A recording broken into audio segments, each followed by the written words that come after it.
Hey everybody, welcome. We're live. Hey guys. We're live, and going to watch for Susie Q to come in. We have three people off the panel tonight for various reasons. So it's summertime, and things are going on. So, but we certainly have a good panel though. So here's somebody coming now, and I bet it's the Susie Q. It is. Welcome, Susie. What's up, guys? Hey, Susie, how you doing? How you Welcome, doing? welcome. Good. All right. Welcome to everybody in the chat, and thank you to the moderators. And Bunny, I saw your request, and I cannot do it from here. And I tried to go over to YouTube, and it won't let me see my own live stream because it hadn't played yet. So I tried, but I'll do it. Not gonna go through it. What? Just me? What'd you say? Yeah, I think we're my losing earphones you, are messing Bob. up. Do what? We're We're losing losing you, your Bob. audio. Oh, I said I'm going to go over and do a blanket hello to everybody because we're a couple minutes late. Is that better? Yeah, Yep. yeah. We're hearing you Okay. good. All right. When you put your hand over the microphone, I found it does that. So there we go. Well, don't do that. Now, lucky was my hand over the mic. I forget. Anyway, our guest tonight is Mike Howe, and right there, yeah, right beside me, between Ed and I, he doesn't stand a chance, does he? And he's got an awesome channel, Fish Tank Barn. And no, I didn't do the thumbnail. That's actually his logo. So he was kind enough to send me that, and it should be on the YouTube stream for sure. So, but I had trouble getting it to go over to FishTubers notifications and the other couple Facebook pages. But thank you. What? What was that? Not here. I was muted because I was coughing. So Yeah, I don't know. It was strange. Got a ghost in here. Anyway, Must be the ghost. This should be fun. I've known Mike for several years and been a moderator on his channel and a member of his channel and followed him for a long time. And he gives awesome tours because he has incredible stock. And he keeps fresh and saltwater fish. And if I'm not mistaken, he's bred saltwater fish actually. So Yep. Mike knows his stuff. And he was, like I put in the description, he was very helpful to me. One time I remember when I just started keeping saltwater. I've kept freshwater for over half a century, literally, but only saltwater 3 years. And they got ick, of course, the very first tank. And he was very helpful to me. So always great to know who you can count on and who knows what they're talking about. So he's going to come and talk to us tonight and answer questions and give us a tour in a little bit of the fish barn. So I'm looking forward to that because I have not seen it since he used to stream all the time. I know he's got a lot of new things. And by the way, he's got a video out just a day or two old. And it's, well, actually, he's got a second one out after that now, but it's a platy care sheets, how to care for the platies. But he also has his exotic and rare platies. And there's some beautiful platies on there, so check it out. And he does great narration and voiceover primarily, so you'll love the videos. So, all right. Well, All right. Mike, So- do you want to tell us a little about you? And I'll be quiet. Yeah. So, yep. So my name's Mike. I've literally been fish keeping kind of since I was probably off and on, like 12 years old or so. Like most people, I was like one tank, failed, crashed, died. I did try in the 80s at one point keeping saltwater, which saltwater in the 80s was kind of a disaster because no one really knew about the nitrogen cycle, about live rock, about how to really keep saltwater fish. Probably about 2007, 2008, I got kind of more serious about my hobby. Started keeping a reef tank, got involved in the Saltwater Fish Club. And the fish club sort of evolved into a saltwater breeding club. And that's where I started breeding the clownfish. One thing, just so you guys know, the clownfish I kind of got out of breeding the clownfish. So there is a reef, still basically a fowler tank now, but there's not the clownfish setup that you guys have seen in the past if you're looking at the live streams. So that sort of changed a little bit. My hobby's evolved a little bit more towards the freshwater side now. But I could still do that if I wanted to. I'm just clownfish have kind of in the saltwater world now become like guppies. You can see if you go, we were at Aquatic Marine for Aquaticana, you can see the long fins and the various morphs and everything else. So it's kind of become, maybe someday I'll get back into it. But if I did, it wouldn't be clownfish. It would be something maybe like dottybacks or some other relatively easier species to breed, but not as not clownfish. Let me see. And then freshwater wise, I really started getting into like the rare live bears. There's a pretty strong group of people here in Michigan that keep the rare live bears, so it's kind of easy for me to get. Not easy, but easier. So I started really getting into that. There's a few kind of older folks who were like members of the ALA who I kind of want to keep that going a little bit, keep those strains around. They're not going to be here unfortunately, they're not going to be here forever. So I like preserving some of those species as well, which, you'll see some of the rare platies here in a little bit, some of the rare swordtails and things like that. Other than that, the other kind of passion I have is the Lake Tanganyika cichlids. I've really started getting into those, especially like the Cyprochromis. Really like those as well. They're kind of a really kind of like a very neat fish. They're not as colorful as say like your Malawi, but definitely some pretty cool stuff. So, That's nice. and then kind of barn wise, there are a few. Most of them are breeding tanks. So when we go in there, we're going to see mostly like it's kind of a working fish room. Kind of one of my goals is like when I started kind of switching from saltwater to freshwater, one of my goals was to see if I could win the Breeders' Award program with the least amount of effort possible. Oh, That's the way to do it. Because like saltwater is a lot of like technology and automation and things like that, right? And so, I've been kind of noodling around on a video on like how the fish barn came to be. I've kind of started a script for it, but one of the things that kind of started was kind of playing with saltwater concepts and freshwater, and some of them worked and some of them kind of didn't, right? So it's been kind of a little bit of a learning curve, when I started kind of transitioning more to the freshwater side. What are your and this is something the panel might laugh because I usually say I hate that, but then I've decided I don't so much. But like, what is your favorite fish or your favorite fish to take care of? But I definitely have a couple favorites. Honestly, I kind of like the Gadaeans because you don't need a heater. They're still easy. Most of them are kind of easier to breed. They're not easy. They're endangered, which is something I've always kind of been drawn to a little bit. I kind of got that way with when I was breeding clownfish. I got that way too, where like I spent more money on brown clownfish than you ever would care to admit. I would ever care to admit.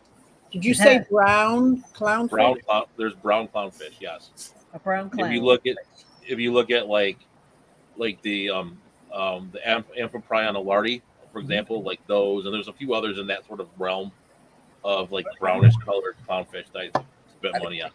I didn't know that. Yeah. I've got some of Mike's goodies. Oh, nice. Yeah, they were the first goodies I got. The lion's eye, right? Yeah, Mike, Hey, Mike. I've got some at the store called Golden Skipper. Golden Scyphia francese. Yep. I'm gonna actually go and check those out. Yeah, those are one of the more easier ones to find, but those are they're actually endangered in the wild though, so they're definitely a good fish to keep. I That's tried a to find. Goodyear. Good. Yeah.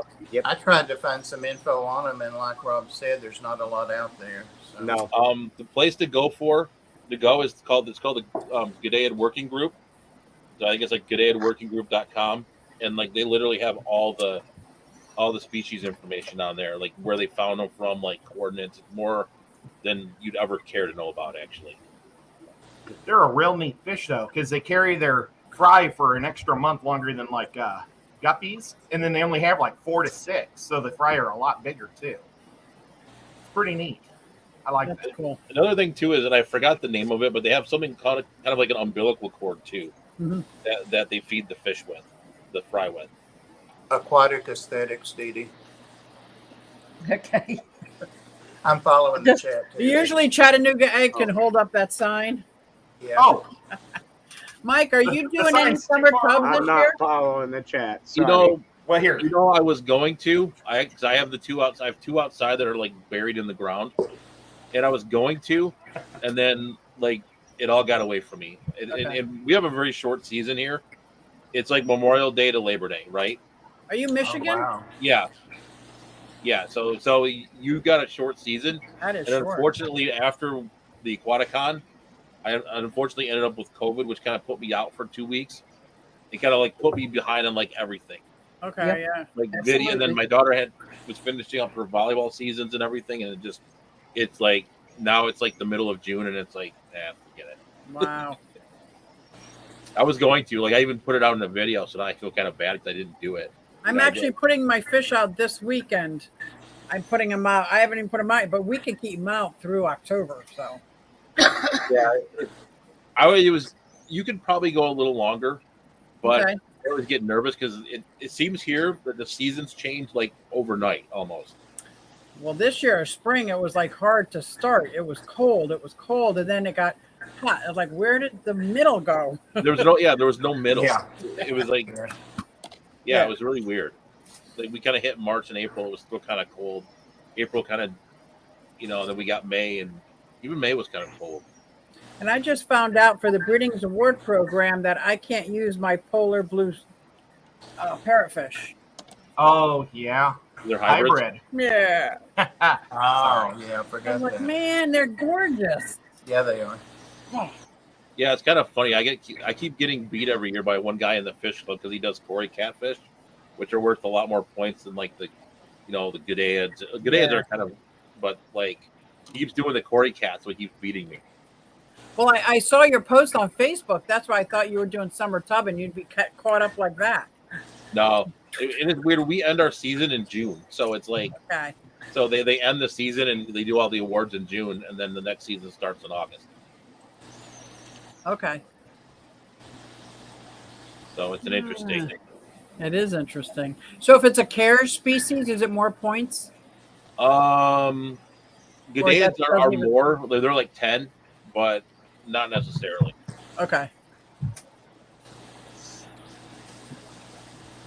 So What about plants? I remember you always having lots of plants, but I don't remember you talking a lot about plants. I keep plants as for like function, not form, I guess, Okay. which is kind of why I don't talk a lot of. Because I always forget what, especially if I buy them at like the club, like if there's some sort of different, mostly a lot of it's not crypts, but you'll see some Vallisneria. There's still some Pogostem and still has octopus out there. So there's a lot of, but like they're more for function than form, and like I'm not really an aquascaper. You can ask James from the Aquaticon, but I try. There's a few tanks that are like semi aquascaped in the barn, but a lot of them are just breeding tanks. I mean, there's a few, and my best tanks honestly are ones with like hair algae and mulm and everything else. I think Ed won an award for his aquascaping at one time. I witnessed it. I did. Yeah. Thank I you did so too. much. I appreciate that. Though I'm gonna say we should get out there because I know in the past it has taken me a good 45 minutes to go through all the fish. Okay. So Awesome.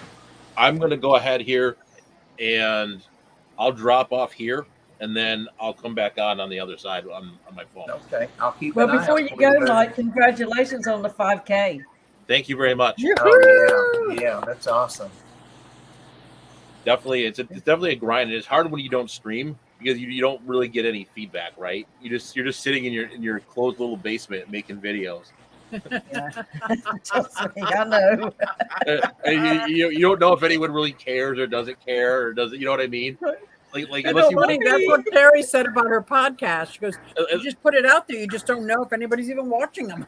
we're right until Yeah. you see people in the wild, right? You know, they come up to you at a fish show or wherever, right? Who are you, before you go another question, really, this is the hot seat. Who do you watch, Mike? I mean, we all have people that we really follow closely, and I sort of, it kind of Besi- depends. Like I watch I watch Bob, I watch Steamfot, I'll watch Joel from Corvus Askin, and still watch Corey, and it kind of varies from there. If I catch a lot of Jess in the morning because I'm like if I don't have meetings, I'll put it on in the background. You know, I'll Yep. catch a Rico stand. It's kind of just varies if I'm around, and it's hard because like I've moved all of the TVs and the computers and stuff out of the fish room. Oh wow. So if I'm doing work in the fish room, I'm not really watching anyone because I don't have a TV or anything in there anymore. That's watch. huge. Where did you move all your equipment to? It's in the basement, so I'm in the basement right now. Okay. And the reason why is because of the second story. If anything ever leaked, I didn't want water getting on any of the All equipment right. or anything else. It kind of became a point where I had a couple close calls where I was like, you know what, this is probably not the best idea. And so I moved all the live streaming stuff and everything into the basement, and then all the video making and everything else, which is good. It's had its good and bad points, but just for the equipment, I don't want to have to go rebuy all the equipment, like buy the ruin a camera or something like that, right? right. And so I was like, you know what, we'll leave the fish room as the fish room, and we'll make the office, right? Sure. All right, I'll keep an eye out for you. Yep, it'll be about 3 minutes or so. Okay. All right, awesome. Do All right. you want to talk about CARES while he's transitioning? I don't Yeah, care. That's why I put it up there. That's a funny statement nowadays. Very That's why I good. put it up there for you to talk about it, Susie. Oh, for me to talk about. I Well, got let new me CARES tell you. fish yesterday. Yeah. In I bought my some CARES aquarium club, I wanted to be a CARES representative, but it's so hard getting certain information that it makes it very difficult to do. They say, "Oh, it's on the website. Go look at the website. Go check the website." No, no. But I know the general idea is these fish that are categorized extinct, endangered, almost this, almost that. There's all different. There's a whole legend of codes to figure out what is what. But the idea is that when you get these fish and they're registered, so I've got F1 these, I get fry and bring them to my club, and let's say Dee Dee takes some. Now she's got F2, and she registers those at where they came from mine so that you can follow them. You just don't get to say, well, these are goodeids and these are CARES fish, and nobody verifies them. There's like a whole line of, and there's been, I think, one, maybe two times, I'm not sure how many, that they've actually introduced these extinct species back into the wild. So It's happened twice now. twice. We were talking about this yesterday at our fish meeting. Oh, cool. This is cool. We'll finish up because mine's in general, and I'm a wannabe. And this is the stuff that I've learned just through the research. Problem is, we don't have any access to like a Dr. Lozelle to verify this was really caught in what part, and this really came from where. So without that expert person that actually all we're doing is guessing, and they could be hybrids. But go ahead, you take it. Well, okay. I don't know how in depth we got. I mean, but like we were talking, the most important thing is to keep the name, the location of the fish on the bag that you're getting. So when I give a bag to Dee Dee, she's got the name of the fish and the location where it came out, because there's differences just in that alone. It's crazy. Yeah. But we were actually talking about maybe trying to start our own between Kentucky and Tennessee, because the CARES people, I mean, it's a great organization, everything, but they seem to be incredibly slow, or even like to a point where they just don't pay attention to a lot of people. And so we were thinking about trying to maybe form our own type of group and keep them all logged and organized.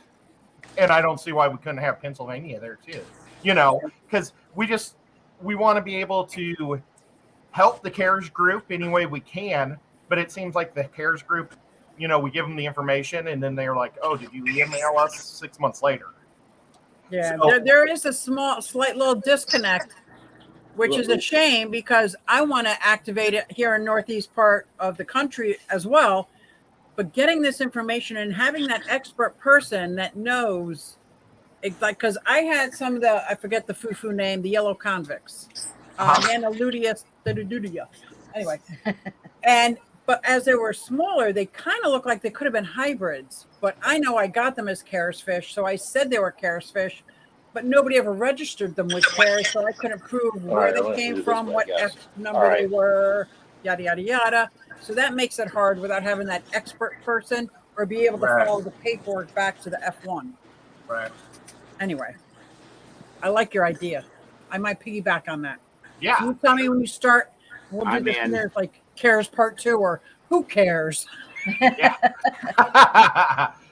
I'm in Or we because care. I have other endangers like the tiger lemia that I buy from a local breeder, and I buy babies from my customers back. So I know the whole line of those. And did I he know catch they're them good. in the wild himself? I don't know for Oh, sure, but I know the breeder and I can talk to her and find out where they Right. came from. But I'm pretty sure she bought them from a known breeder. I gotcha. Look at Mike, all big and everything. Woohoo! It's ready to go. You go, Yep. Mike. So I can't hear you guys very well because we're on the phone, but I'll do my best. But can you guys hear me? Yes. Okay. All right. So for anyone in the chat, I can't see chat when we're on the phone because I'm gonna have to face the phone forward. That's I'm all gonna right. We'll turn it throw like out the this. questions if they come or save them for when you're done. Okay. All right. So we'll start at the big tanks first. So we're gonna turn around here, and these are probably some of the very few South American cichlids here in the barn. But this is a 245-gallon display tank. I made the spray foam background in the back. Beautiful. And then Looks there's a awesome, variety Mike. of different fish in here. You've got the severums, 2 species of geophagus, the geophagus altifrons, as well as the geophagus heckelii. Wow. And then we've got the electric blue acara. These are the Therichthys maculopennis. And then this guy here, I always forget this one's name. So, but it's related to to the Dovi, and I think I might have the name on the side. Just give me 1 second. That one is the. Nope, I don't. So, it'll come to me, and I will let you know. All right. Now I'm keeping some fish for a friend of mine, so I'll briefly show you these. But there's a group of Frontosa that I'm keeping for him. Those will be gone probably about the beginning of July or so. Heading up to this next tank here is a 55-gallon tank, which is home to some Cyprochromis leptosoma blue flash. And then the other fish in here is the it's another Tanganyikan. It's the got drawing a blank on this one too. But they're more of a kind of a bottom dwelling Tanganyikan. If you look, there's one holding. If I can get you to there, either they're kind of spooked, unfortunately. But if you look, there's one right in the corner that's got like a lot of black at its chin. That fish is holding. So I usually don't strip these because they're kind of fragile. Oh, they're so tiny. I can't even imagine trying to strip them. Pardon me? They're so tiny. I can't even imagine trying to strip them. Yeah, I did once and it didn't go very well, so I'm not going to do that again. Mike, is it okay to ask you questions throughout? I had started writing them down since Yep. you couldn't hear well, but can you Go hear me ahead. okay? Bunny Viper asked a bit ago, well, how many severums could you keep in a 60-gallon? I would say maybe a pair, Yeah. but that'd be about it. Oh. So honestly, I for display tanks in here, this is probably my favorite tank. Oh, wow.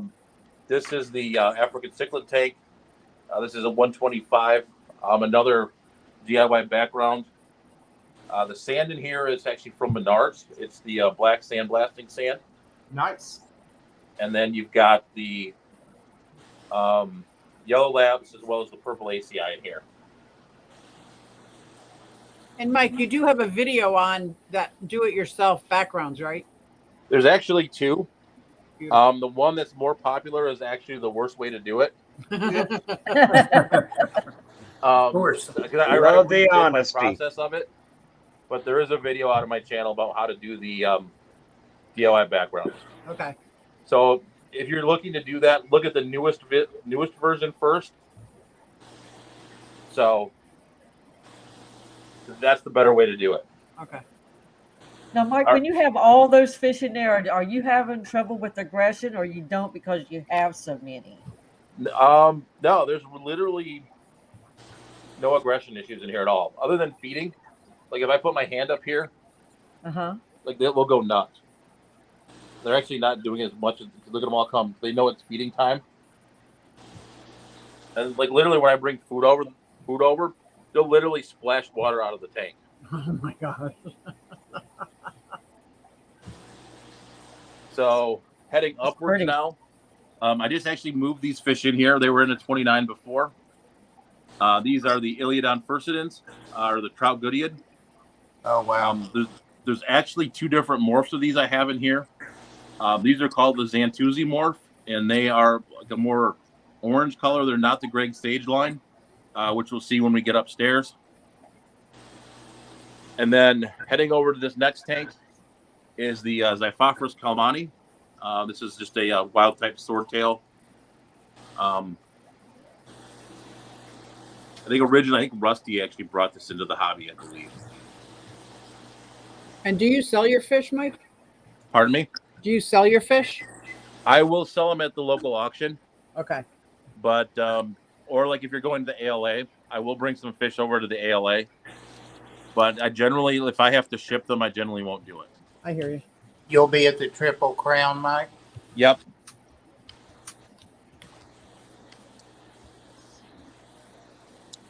All right. So heading over here,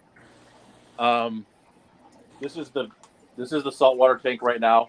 It needs a lot of work. We're not going to spend a ton of time on it, but we do have the hippo tang. We've got an olive tang in here.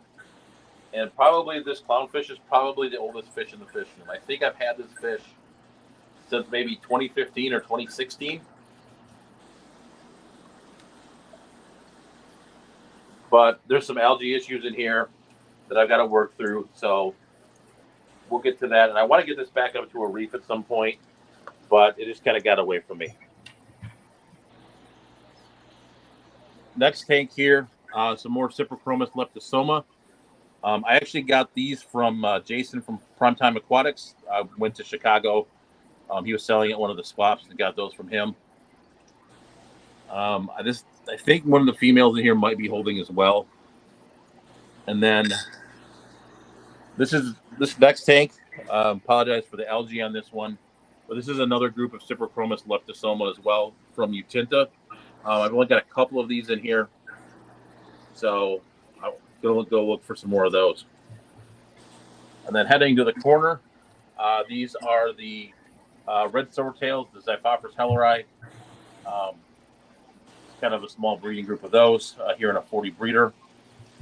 And then going down here, these are the black Berlin swordtails.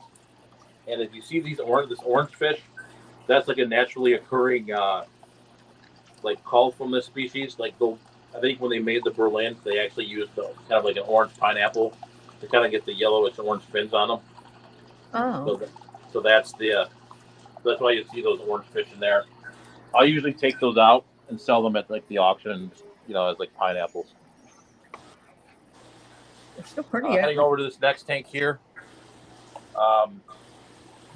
Another Tanganyikan tank. The main species in here right now are these silverfish, which are the Callichromis pilosporus, the flame rainbows. So, and then there's a random platy in here as well. And then I do have this one little shell dweller in here, and then there's a couple of cyprochromas floating around in here as well. Are you using old live rock in that tank? I love that. It's the old reef rock. I literally have like a ton of reef rock. Does that buffer your pH too? That's like a win-win. Yeah. We have naturally pretty hard water here anyway. Okay. So, but it does help. So that's what kind of rock? It's basically the live, kind of like the old live rock you'd use in a reef tank. Marco rock Wow. is another Okay. name for it. Huh. All right, so let me turn around here. This is some Neolamprolochus culture that I'm keeping for my friend of mine. So they'll be coming to get those in July. This next tank has some platinum sailfin mollies in it that I just got at our local end of year banquet. There's also some corridors for Bowdy, which don't seem to be out right now, and then some plecos as well. And then this tank's not the prettiest in the world, but if you can see in here, there's a rather large goldfish in here. Oh, yeah. My daughter's won that at a carnival many years ago, and it just kind of lives in this little pond. And then next 125 here is the Tropheus. This is the Tropheus Malario Red. Fortunately, since we're standing in front of them, they've all gone into hiding. But you can see that one in the back. It's a pretty cool looking Lake Tanganyika. Pretty cool looking Tropheus. And actually, the guy that I got these from is probably thinking about getting rid of some of his other fish. And I might get some more of these. So the next one, I apologize for the dirty tank again, is this Frontosa. This is a fish that I got from Jeremy from Sergeant Tank. He doesn't play well with others, so he lives here in this 75-gallon kind of by himself. It looks like you don't even want to get along with you right now. No, he's kind of ornery. All right. So next tank here. I love those another backgrounds Tropheus you species. made. I'm sorry, I couldn't. I love the backgrounds that you've made. Those are so cool. Thank you. Bunny posted the link in the chat too. Thank you, Bunny. Thank you very much. All right. So next tank here. This is another Tropheus tank. This kind of had a pretty big algae outbreak on the glass. But these are the Tropheus Red Bemba. And I actually got these at the Big Fish deal when we were there right before the pandemic hit. Oh, yeah. And these have bred pretty well for me, actually. I've not bapped these because I sold some and then they spawned again. So, but you can see there's some fry in here, and there's some smaller ones floating around as well.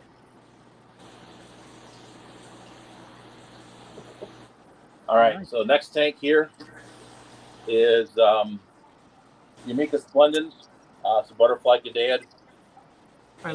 This is another fish I've had for quite a long time as well. I've had these since 2018. You can see there's quite a few fry in here. The adults I've had for quite a while as well. Is that a corner tank or a half round? It's a corner tank. Nice. Nice. It's kind of just wedged here in the corner. I apologize for the sound right now because we're right next to the dehumidifier. You're good. I can't hear it. And then Very heading little. over to this side, it's kind of become a little bit Oh. around. We hear that. Huh? But there is a pretty cool Gadaeid species in here. The Capulestes faustus. It's the fish that's kind of got the leopard pattern on it.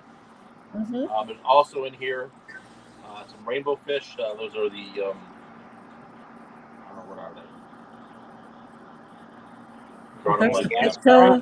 There's some rainbow fish in here, and then there's also actually a bulldog Gadaeid in here as well. That big fish in the middle. That fish will actually get to be probably about 10 inches long or so. Wow. Oh. But I've got to find another one for it. And then there's some mollies that I caught in Florida when I went fish collecting at the ALA as well. And then this This tank is empty, but this is another one of those backgrounds. Yeah, I love that. And then heading to the bottom, there is this is kind of another kind of hodgepodge tank, but there is some black mollies in here, and the silver kind of skinny fish in here is another Gadaid species. It's called the blue tail Gadaid, or Antinobius toweri. The males get kind of a cool looking blue tail on them. Unfortunately, the male's hiding right now. It's like you don't see it. But then there's some guppies, endlers, cherry shrimp, some platies, and it's kind of a mix of kind of stuff that's, culls or whatever in here as well. And then there's a lot of Java moss as well. So, Wow. Love it. Me too. So I think we've hit all the downstairs tanks. So we'll go ahead and head upstairs. Mike, while you're walking up there, can you talk about your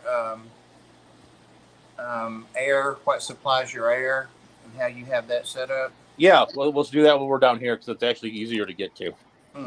So, walking over here, I actually have 2 of these linear piston air pumps for the downstairs, and then I've got 2 of them for the upstairs as well.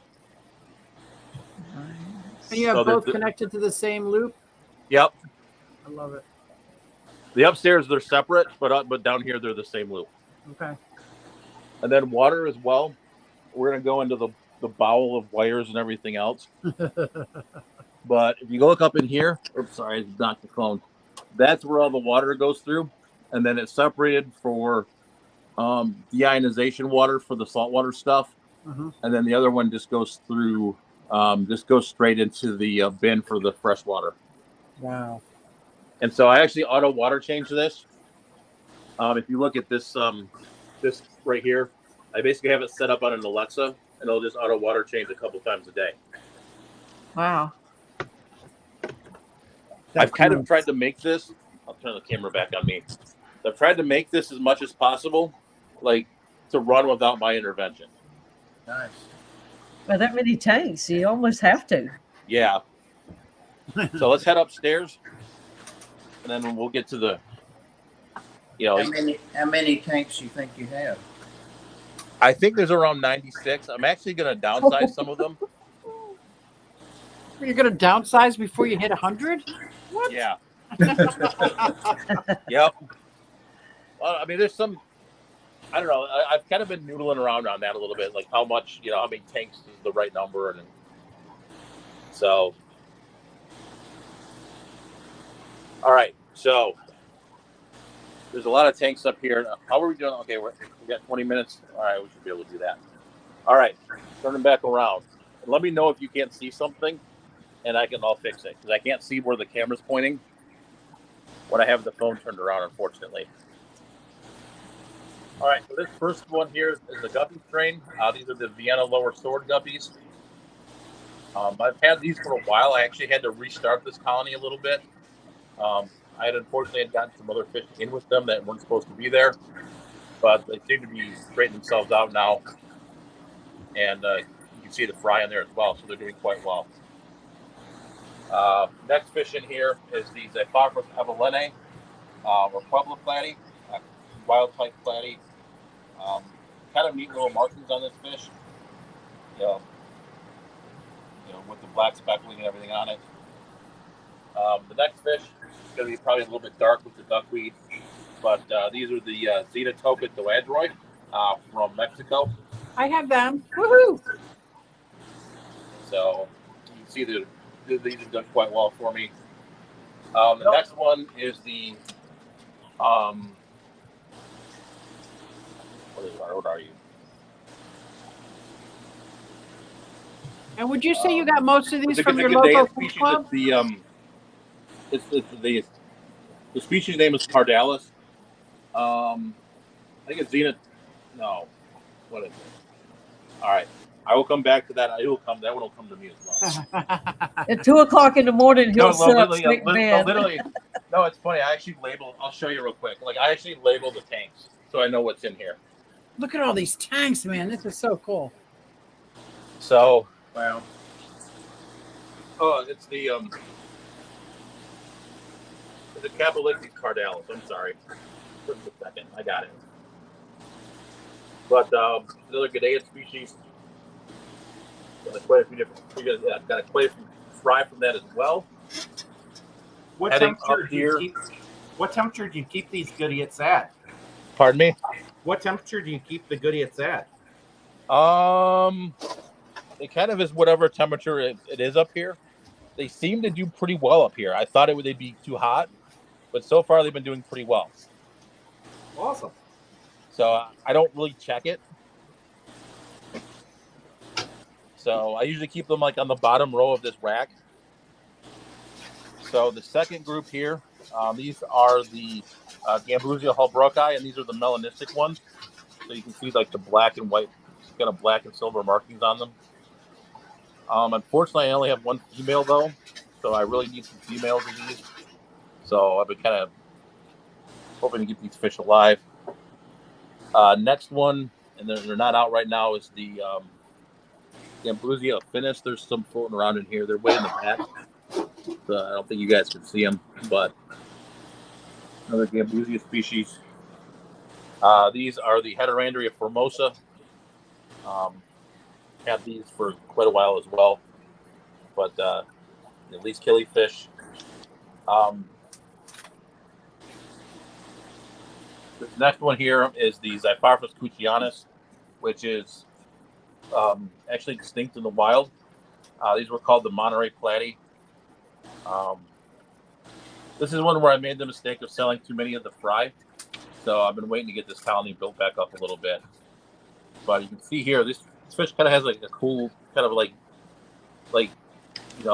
dual color, right? It's got kind of like the reddish gray color, and then it's got the white underbelly.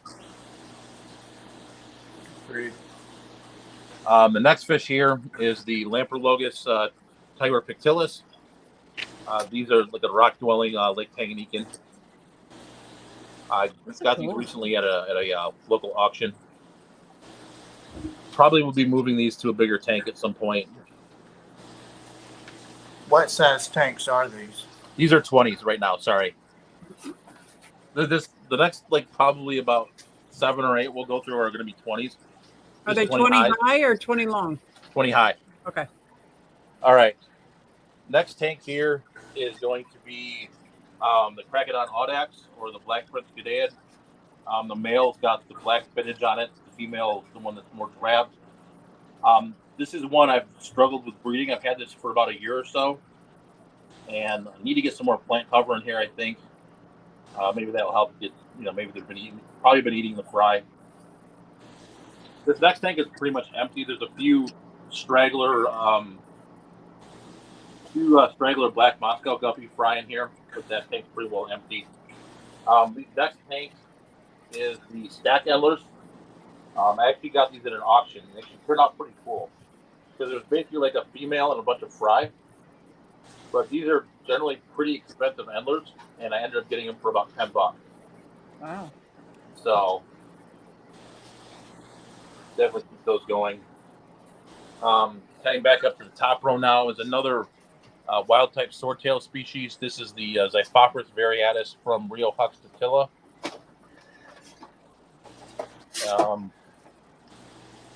Next one over is the black bar endler, your typical, your typical black bar endler. These breed kind of like rabbits.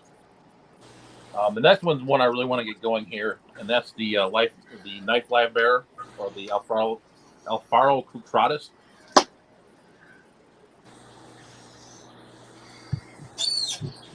So kind of a little knife-shaped fish. I mean, it's kind of drab, but it's kind of cool looking at the same time. So now the next one, Bob, you were asking me about favorite fish. Right. This one's one of my favorites. This is there's 2 different fish in here. The silvery fish with like the big black bellies, or basically the more silvery colored ones, are the Limia melanogaster.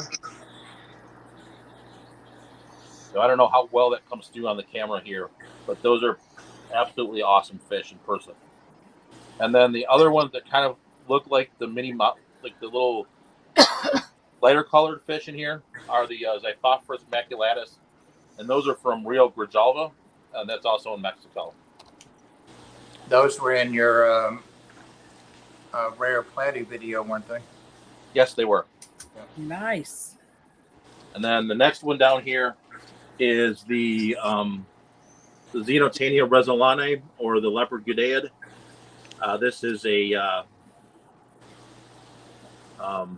I've had pretty good luck with this fish. You know, this is one of these tanks I literally just leave it alone and they just breed. You can see the fry in here and everything. Pretty nice little fish. Yeah, I mean, for gudaeid, it's not something that's terribly colorful, but it is kind of a neat looking fish as well. It's got kind of like the leopard pattern to it. I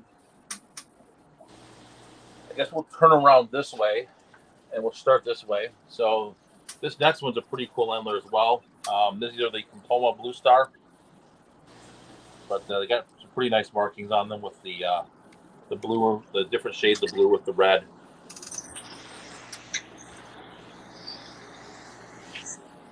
So yeah, slow me down if I'm going too fast, but I think I'm good.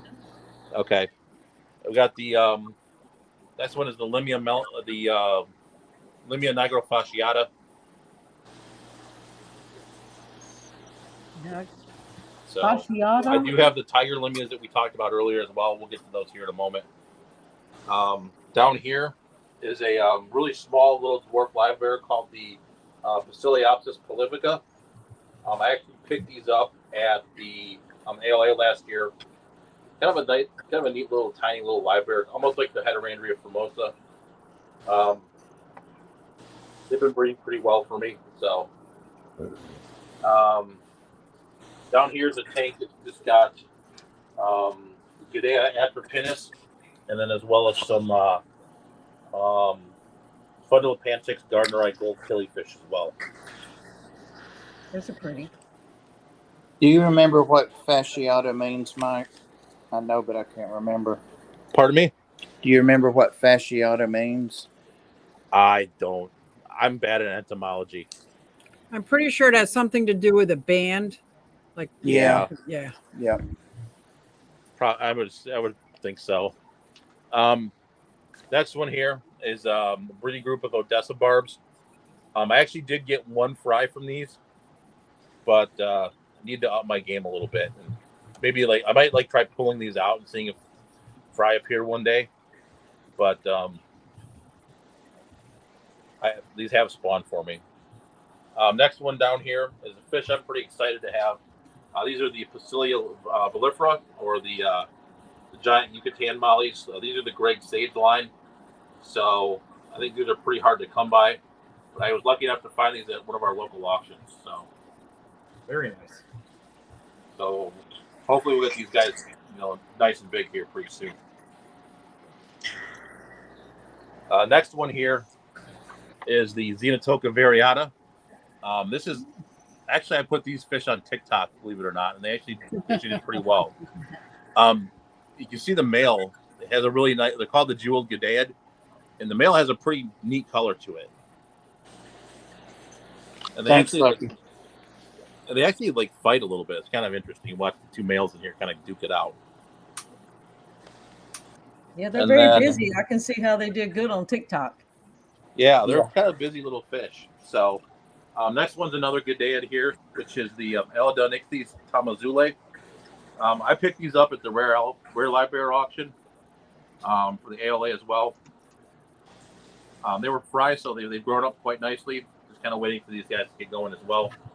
One thing I'll show you here is on this name is, you got the genus and species, got the location information.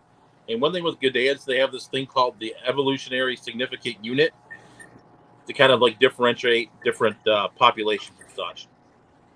Cool. So kind of an interesting thing with gudaeids that they have these different populations. All right, heading over here now. We've got the tiger limias. Used to be known as a species 44, but now they're called the Limia islay. Got a ton of these. Probably one of my most prolific fish here in the barn. I've And got then some also in coming. here, there's a couple of female platies as well. They're the Xiphophorus variatus from Rio Encino.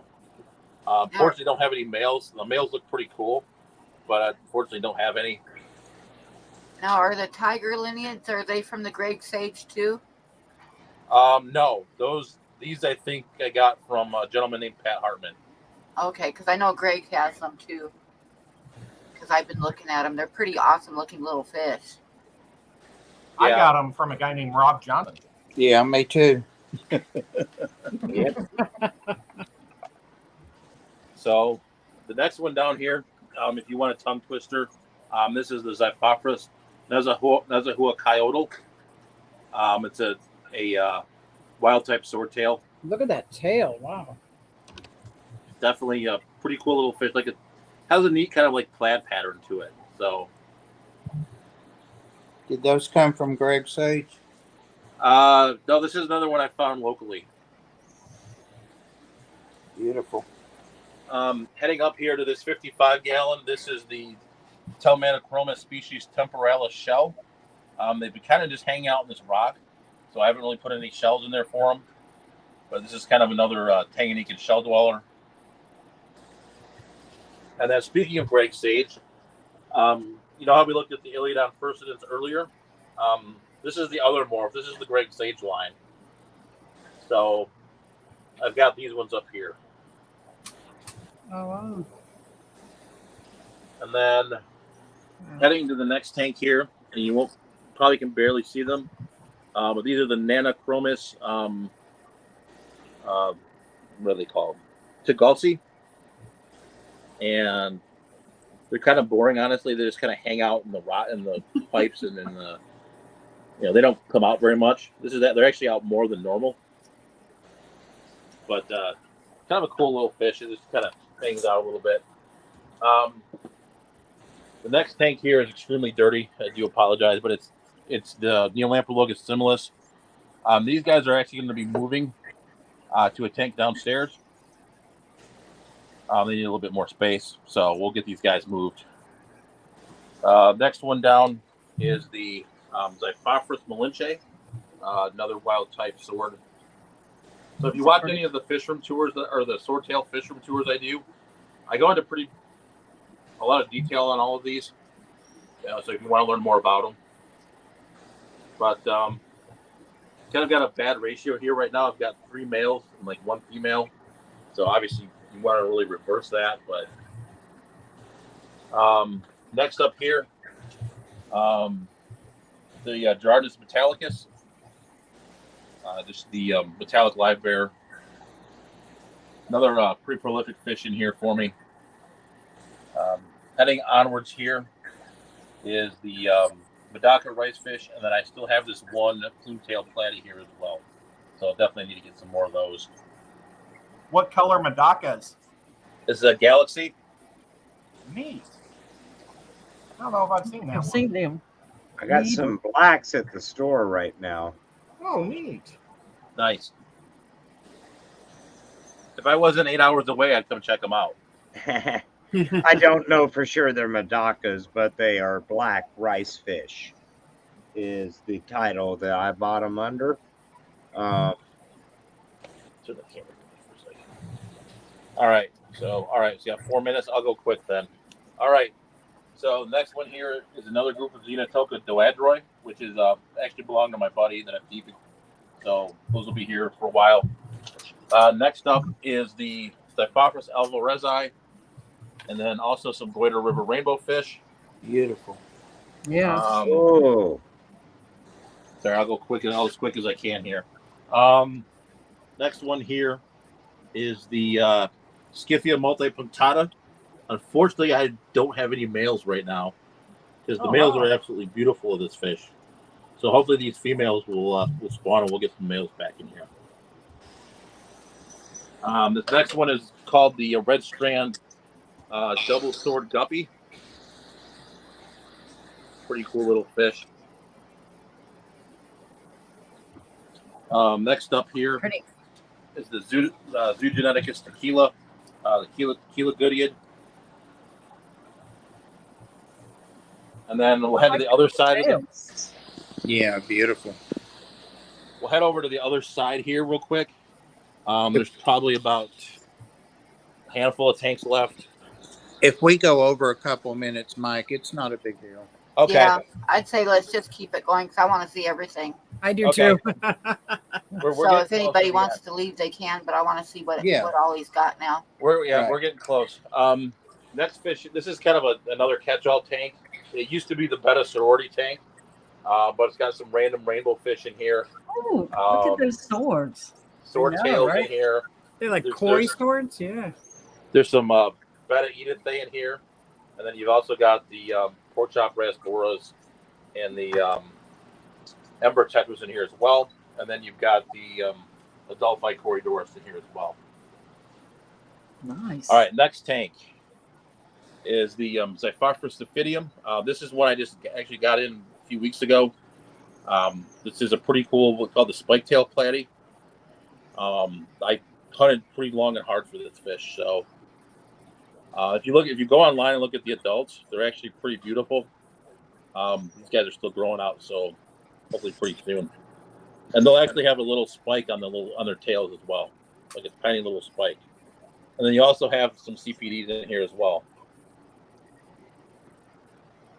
And this next fish is one of my favorites, and I'll show you the second group of these I have in a minute. But these are the Xiphophorus variatus from Rio Coaquilco, and this is the group that breeds. The prettier ones don't breed for some reason, but you can see like the male in the back has like the orange tail. Yes, those are beautiful. The That's pretty an ones don't want to absolutely ruin their beautiful figure. This is probably, along with the Limia, the melanogaster, this is probably one of my favorite fish as well. And then heading to the next tank, we've got the Limia perugiae.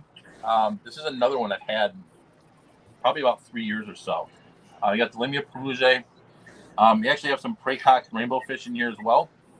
Got some small group of those.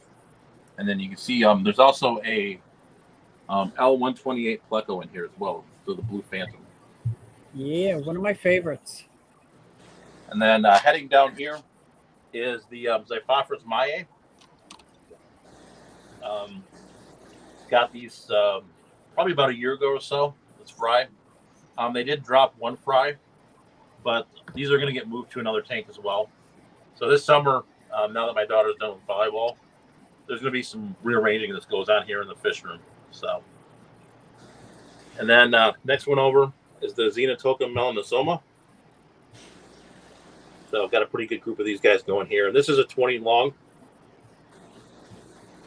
And then this one over here was a 29. So heading up now, these next 5 are going to be 20 gallons. And this is the Cuban Limia, or Limia vittata. I like that one too.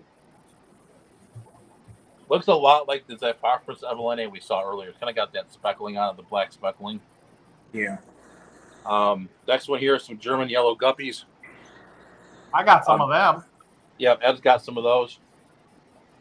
What are those? German yellow guppies. Nice. Never I got heard of those them. from Mike. Pretty. And then this next one is the other of the Rio Coaquilco platies. And the tails can either be red, yellow, or clear. So this is the red one. And that fish is that. But these ones don't breed for some reason. I don't know. Maybe they were old when I got them or whatever. These are the ones I'm keeping for a buddy of mine again. These are the Xenotoca variata. We saw the adults earlier. Those are the ones I put on TikTok. So this is the same species. The next one here is the blue Hawaiian Moscow guppies. These are the ones that Bentley has. They able to get Pretty. from redfish, or was it redfish, bluefish? Jason, yep. Yep. So actually, it was Yeah. kind of a funny story. The males actually didn't make it. You know, it just happens, right? But I ended up with the females, and so I was able to grow the colony just from the 2 females. So Nice. Those are beautiful. Just been trying to get a hold of some of those. yeah, it's I got lucky. I was able to get a hold of some. So they've done pretty well.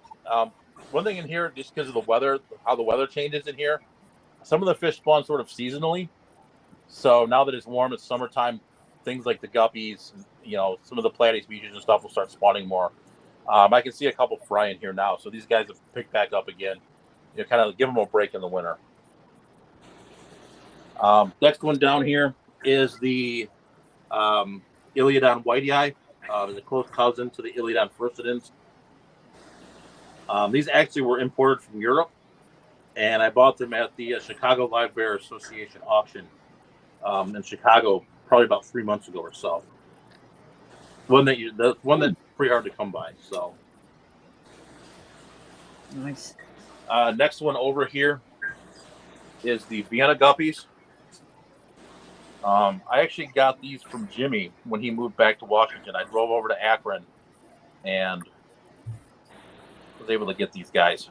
I remember that. I remember that too. Yeah, Now, who's Jimmy? Do I know? Yeah. Well, Jimmy. maybe Oh not. my God. Corey's Whiskey. cameraman. Yeah. Whiskey. Oh. He's Corey's editor and Oh, buddy. Jimmy Gimble? Gimbal. Yeah. Okay. Yeah, so he was in Ohio, which is about a 3-hour drive for me. I was like, he's like, I want to give these fish away. So I was like, okay. So I went and got those. The rainbow fish we saw earlier were from him as well. Got a few other things that kind of came and went as well. So, and then next one here is another new addition that was in the platy video that Bob mentioned. This is the Xiphophorus milleri, and then also some blue daisies rice fish. I got some of those from Pam. Yeah. So they're kind of a nice little golden looking platy. So another one that's not really easy to come by either. Next one over here is the glow light Daniel. We're gonna see if we can get these to breed. Definitely there's- cool little fish, but I'm I telling. want to try some egg layers. So There was a guy at yesterday's meeting who gave away a whole bag of pink ones that he had bred. And so the kid that got it got like 20 pink Danios. It was really Nice. neat. And they were brighter than the ones at the store. It was crazy. Nice. The glow lights, I've had those at the store, and I've tried to breed them, except I made the mistake of trying to breed them outside during the summer. Oh. It's too warm for them. They need Oh. cold water. So maybe this is one of the winter spawning ones, which should kind of be kind of good. Yeah. All right. Well, we got 3 left. So next one here is the Simbu shell. What is that? It's the Simbu shell. Oh boy. They're fighting now. Oh, too many. They don't have my label. I think I'm going to start labeling mine like that. I like that, how you do that. You guys still there? Yeah. Yeah. All right. So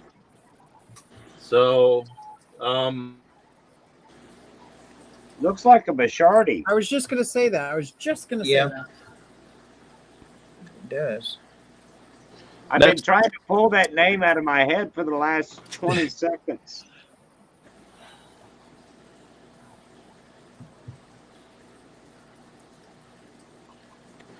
Did we lose your mic? No, I think he's doing a search real quick. Oh. no. Checking his inventory. Hey, Meg, that black material that you have, is that like a garden weeder or is that more like a shelving? We lost your audio. We lost your video. Okay, we got video. I think we got audio. No, Nope. audio. No audio. There it is. All right. So now you have the Coeliopsis infans here. There we go. There's only one of them. It's a tiny little live bear, and then there's also a clown killie in here as well. And then the last tank, there's a yellow shrimp in here, and there's also some lime green endlers. Ooh, Nice. So I think we got them all. very nice. Nice. Got some I think tanks. the Simbu shell is Altro lamprologus. species Sungu shell. What was the species of the Lamprologus? I think it's Alto Lamprologus. Okay. So I got a question about your black material. Is that like the garden weeding material, or is that more like a shelving material? It's like toolbox liner. Okay. Oh, okay. I like it a lot better than my black shower curtain. I went and got it from Harbor Freight. Where I got it. It's like where it's the cheapest. And all the tanks have sand substrate? It's either sand or Home Depot gravel. Okay. How do you? It's the warm time of the year, so I'm sorry I'm a little hot. With the auto water changes, how do you deal with the species demands for pH and so forth? Most of them I honestly keep at the same pH. They're all kind of hardware water fish, so I don't really mess around with anything that needs like really soft water. So are they all like in the 8 pH range, like around 8? Yeah, it ranges here about 7.8 to 8. Wow, my tap is 6.8. I'd have a hard time with that. Oh wow. So and hardness was about 150 or so when I tested it. Nice. That's cool. I can imagine all that work you have to do. Wow. There's actually very little. I actually do very little. And like I said earlier, I kind of made this room to run itself. With all the plants and everything, I really sort of like made this room so it literally just runs itself. Nice. Amazing. I got to get that to that point, man. I would love automatic water changes. Yeah. Like I wouldn't do this many tanks if I had to go through here with a siphon every week in a bucket. I've got it halfway set up at the store, and it's great. It's nice, but it's not set up like I'd like it yet. I don't have it to press a button and everything's done. You got to go and turn a valve, wait 5 minutes, and go cut it off. But just so you don't overdo it. Well, that still beats dragging a tube. Oh yeah. Yeah. Yeah, each one has their own valve, so that's probably. Yeah, so if you see this line here, I'm sorry, I didn't mean to interrupt. No, if you see the line here, that's the auto water change line, and most of these are actually drilled into the side, like into the brace of the tank, so that the line's just sticking in the tank brace. Are you taking water out or just topping off? It takes water out. All of these drain outside. Okay. So how does it come out? What do you got? How do you drain out? What type of? I basically cut a hole in the side of the barn and put pipe through it. And it just goes out of the grass. Yep. Yeah. And are all your tanks drilled? Yes. You drilled them yourself? Okay. Yep. You know, Susie, if you move down here to Tennessee, we'll help you set up that system. I'll start hacking right now. Right. Come on. It'll do the drilling. Come on. Yeah, I'm good at drilling those. So. Yeah. So I've drilled all like that came from my days of saltwater. Actually, it was drilling all the tanks. Okay. Wow. I'm not brave enough. I'm afraid. Yeah, me too, Dee Dee. I built a fish store. Actually, so come on, I can help. Oh, go ahead. I'm sorry, Rob. I keep interrupting. I go ahead. I was joking. Sorry about that. No, I was going to say that I generally, I learned that in the saltwater club. We had a demonstration where they took like old glass. And they had us practice drilling them. But I can't believe you were part of a saltwater club. I never even heard of such a club. There's Ours one here in Tennessee. Sort of died out. Yeah. But Mike, if there, I imagine that most of us have some advice or something that we would share that's generic with everybody. Do you have something like that you would tell everybody that keeps fish or wants to keep fish? I would say just make sure to do your research and keep it simple. Yeah. I mean, those are like, I try not to do anything too complicated. Right. I mean, if you start chasing water parameters and chasing things, then it kind of gets away from you.